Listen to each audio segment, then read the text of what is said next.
लागेको थियो जसलाई मगरले मिस गरेका थिए। व्यक्तिगत ह्याट्रिक पुरा गरिसकेका विमल सुनौलो मौका चुक्न गएका थिए। त्यसको विपरीत भुटानले मुख्य मुभ बनाउन सकेको छैन, केही दबावमा देखिएको छ। फल फेरि एकपटक लागेको छ नेपालले। श्रेष्ठको फ्री किक सोझै प्रहार गर्न क्रस गरे। आकाश थापालाई ब्लक उनको प्रयासलाई गौरव अञ्जन विष्ट पछाडि आएका छन्। विमल घरती मगर यद्यपि कन्ट्रोल गर्ने गुमाएको छैन नेपालले। अञ्जन विष्ट तर यसपटक प्रयासलाई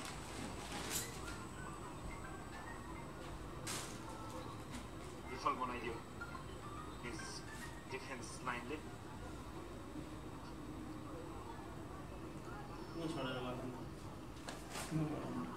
फ्री किक अञ्जनको प्रहार पोस्टभन्दा बाहिर। गोलकिपर भएन। This last one is replaced by jersey number 17, Sunan. Nepal ka lagi परिवर्तन। Jersey number 9 का this last verse of Stanna. Jersey number 7 का Sunan नेपालले पनि खेलाडी परिवर्तन गरेको छ। अनि म तिमीलाई कसरी चाहिँ फोनमा कहाँ छ तिमी? स्पष्टको स्थानमा जर्सी नम्बर 17 का किरण सुनार मैदान प्रवेश गरेका छन्। नेपाली टिमको यो तेस्रो तथा अन्तिम परिवर्तन। बनाउने प्रयासमा थियो नेपाल। सफल चाहिँ 5 बजे आउँछ। कन्ट्रोल पनि गुमाएको छैन नेपालले। कमल श्रेष्ठको क्रस यहाँ कन्ट्रोल गर्न सकेनन् बल। ल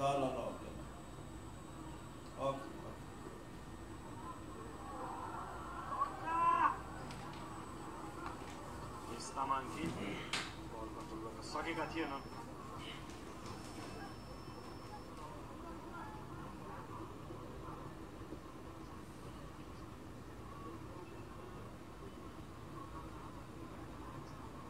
ब्यालेन्स गेम खेलिरहेको छ नेपालले।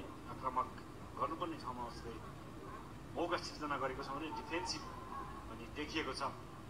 निर्धारित 90 मिनटमा करिबन 8 मिनटको समय मात्र बाँकी खेल सकिन। फेरि एकपटक Bimal Gharti Magar left footed shut प्रहार गरेका छन्। यसपटक भने पोस्टबाट केही बाहिर, तर प्रयास गरेका थिए उनले। गलत प्रयास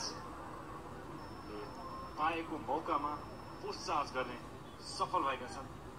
त्यसमा 3 प्रयास गोलमा परिणत भएका छ भने योभन्दा धेरै मिस गरेका छन्। त्यसबाट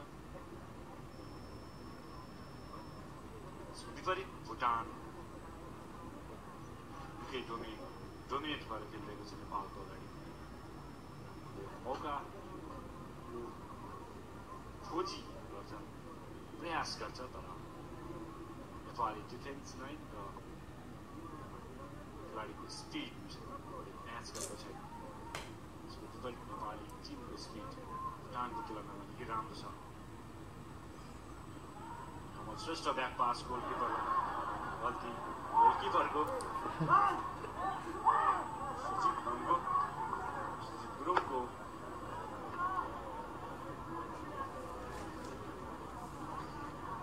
ओभर कन्फिडेन्ट देखिए त्यहाँ पनि। यसको पेनाल्टी भोग्नुपर्छ। कर्नर पाएको छ भुटानले। कुनै खतराउन पाएन।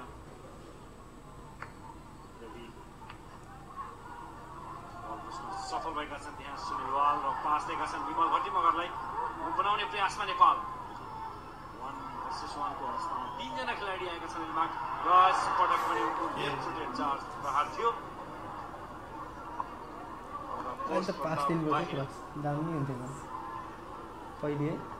मौका थियो उनले बल पास गर्नेलाई। त्यहाँ सुनिल बल अञ्जन विष्ट पुगेका थिए, तर आफैले प्रहार गरे। एक गरेर खेले आज के सेल्फिस देखिए यसपटक पनि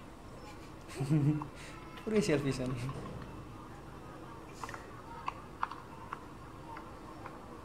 बल पास गरेको खण्डमा भुटानले अर्को गोल खान असक्य भन्न सकिँदैन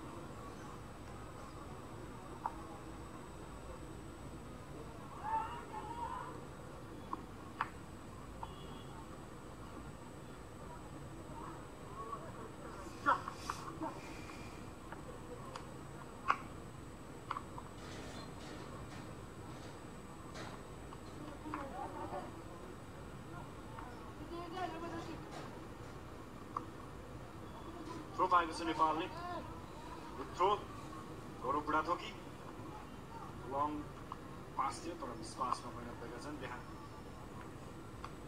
तेन्जिङ दोर्जेले बल रोकेका छन् नियमित कप्तान चुकी वाङचुङ मैदानबाट बाहिरिएपछि भुटानको कप्तानी तेन्जिङ दोर्जेले सम्हालिरहेका छन् अहिले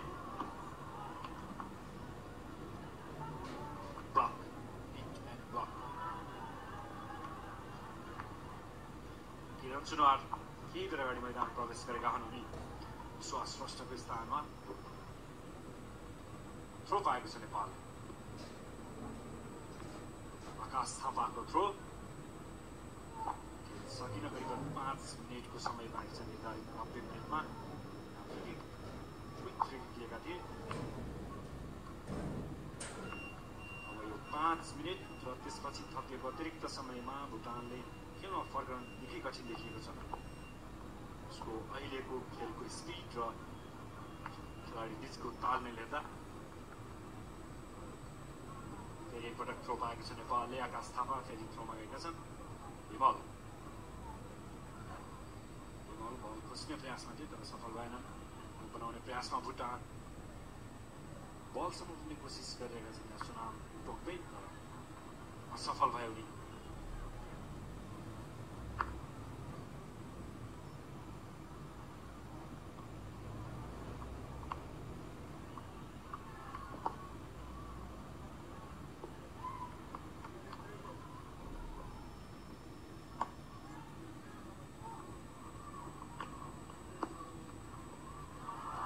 फेरि सक्छौँ